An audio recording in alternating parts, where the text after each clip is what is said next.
Hi everyone, my name's Ashley and I'm a picture book illustrator. And today we're going to do an art activity inspired by one of my books.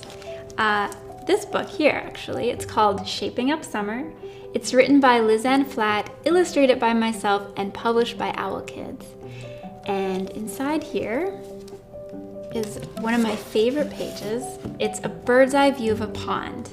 And so today I was thinking maybe we could recreate a lily pad and a lily to accompany that lily pad using just paper, scissors, and glue. So let's get started. What you'll need to begin is a sheet of green paper and something to trace a circle with. I use a plate. So grab a green pencil crayon if you can, or crayon, or whatever you have on hand.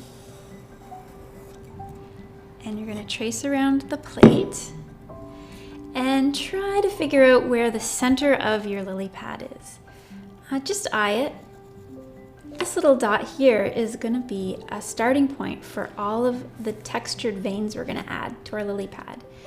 And to do that, I'm just gonna draw from the dot outward to the edge of the circle.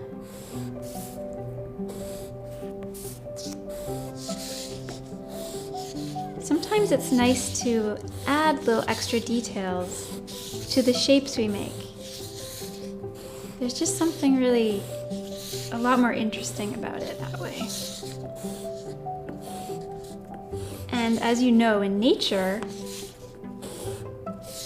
there's a lot of small details you can add. So I think that's enough lines. What you're gonna do now is take scissors and cut around that handy little edge you made.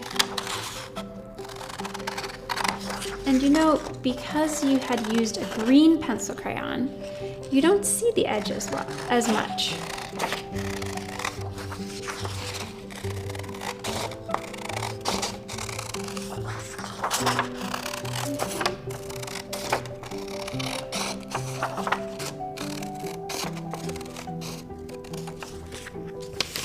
Okay, so now right now our lily pad looks more like a beach ball or the top of an umbrella.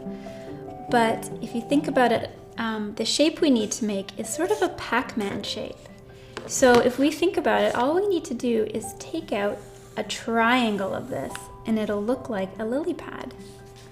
So let's just color in the area maybe we want to cut, and then make a little triangle.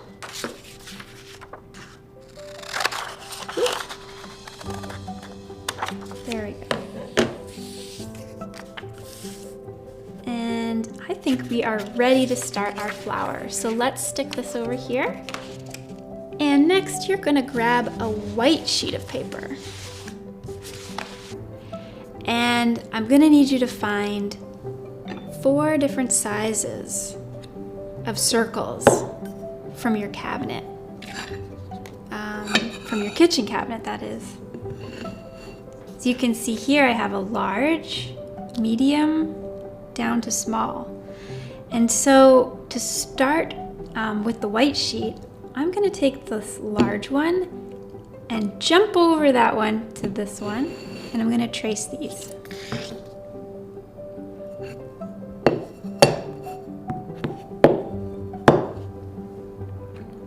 And once again, I'm going to use a light color.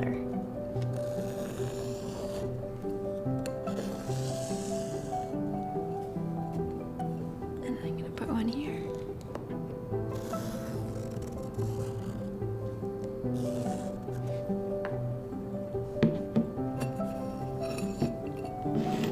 Okay, so we have those 2 circles. Now, what you're gonna do is grab a slightly different shade of white. Maybe it's gray or a light blue. In this case, I'm using this kind of gray color. And I'm gonna take those other 2 circle sizes, and I'm gonna make their circle here as well.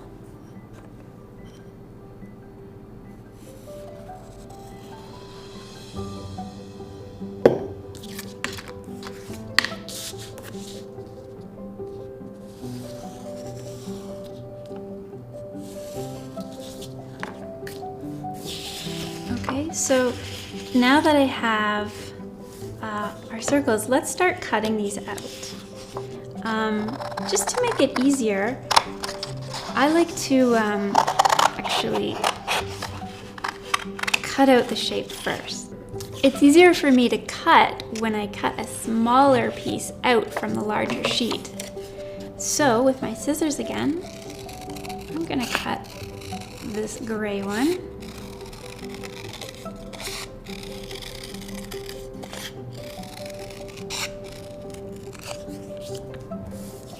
And I'm also going to cut around this other one before I cut it out.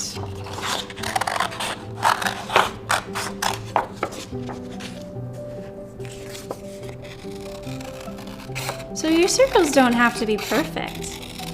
It's just sort of a guide for your hand to move around.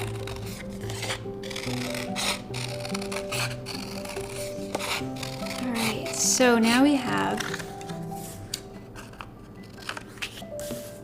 our two gray ones. Let's go back to our white and cut those out. Okay, so we're almost there.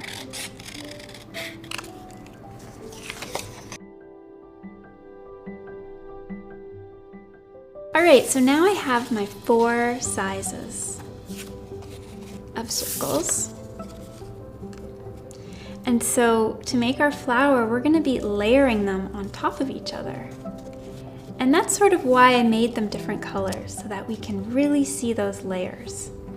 But you know, it kind of doesn't look like a flower now, does it?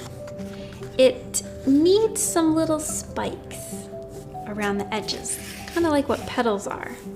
So maybe on the underside of your circle, I'm going to take a blue and I'm just gonna, I don't know, make some petals. Some people don't need to trace first, they can just cut it, and that works perfectly well too. After all, there's no need for this to look perfect. Okay, so you can kind of see I have a little edge around the petal edge. So now it's time to cut it. Just follow your line again, like before.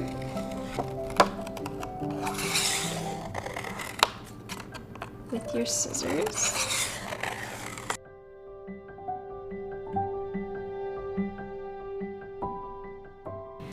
All right, so here's one layer of the flower done. And now we're gonna do the other remaining circles in that same pattern.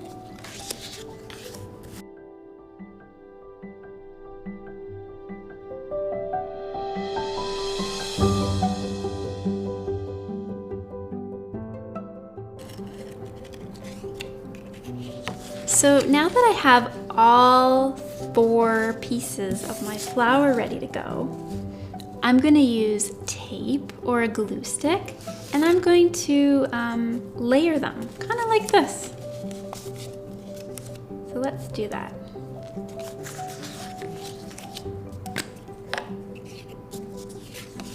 Put a little dab just in the center of the back.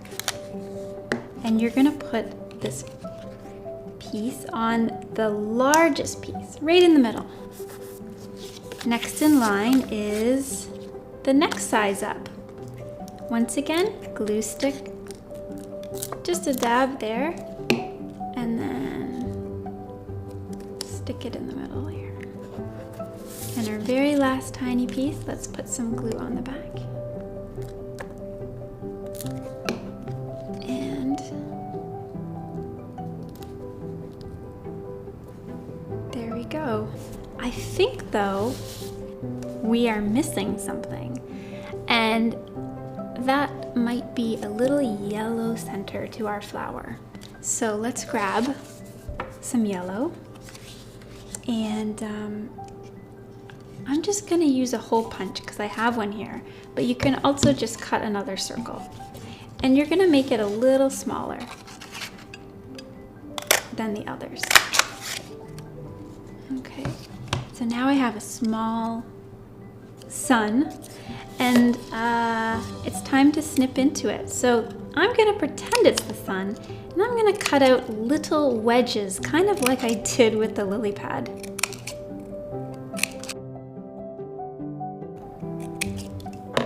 Kind of looks like a sun, doesn't it? All right, so I think that we should bend these little edges upright, just to give our lily pad a little bit of dimension. That's a great thing about paper. You can just kind of form it to however you want it. Okay, little dab of glue, and we're going to stick it in the center of our flower here.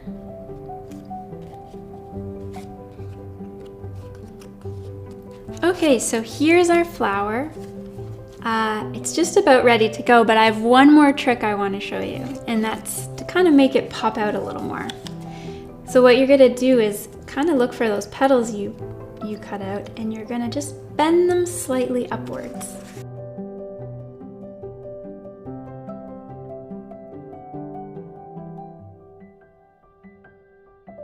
There is our three-dimensional lily pad.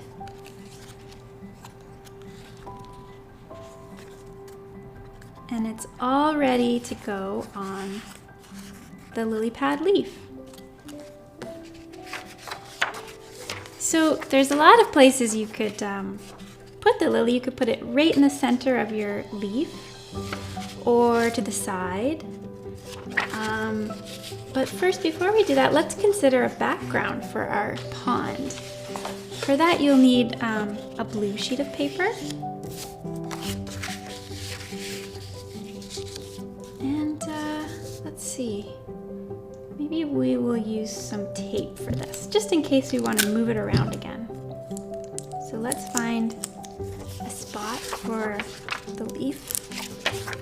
And we're going to place it somewhere on our sheet.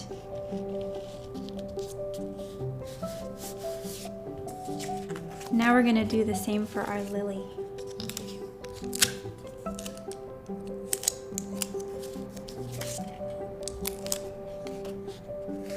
Be here.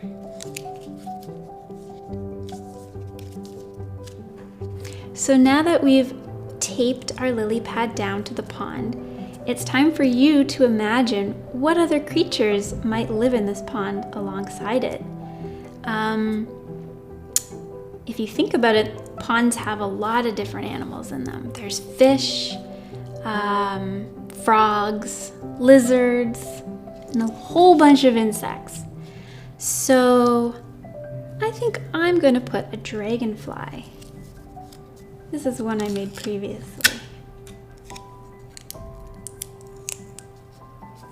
Just put a little tape on the back in case you want to move him around.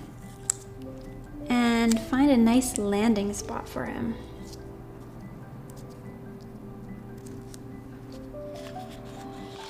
So now our lily pad is all finished, and oh my goodness, there are so many layers happening here. It's really nice to touch, actually. I can't wait to see what you come up with, so we'll see you guys next time. To learn more about the Math and Nature series, visit the links in the description. You'll find downloadable teacher's resource guides and printout art activities. Thanks for watching.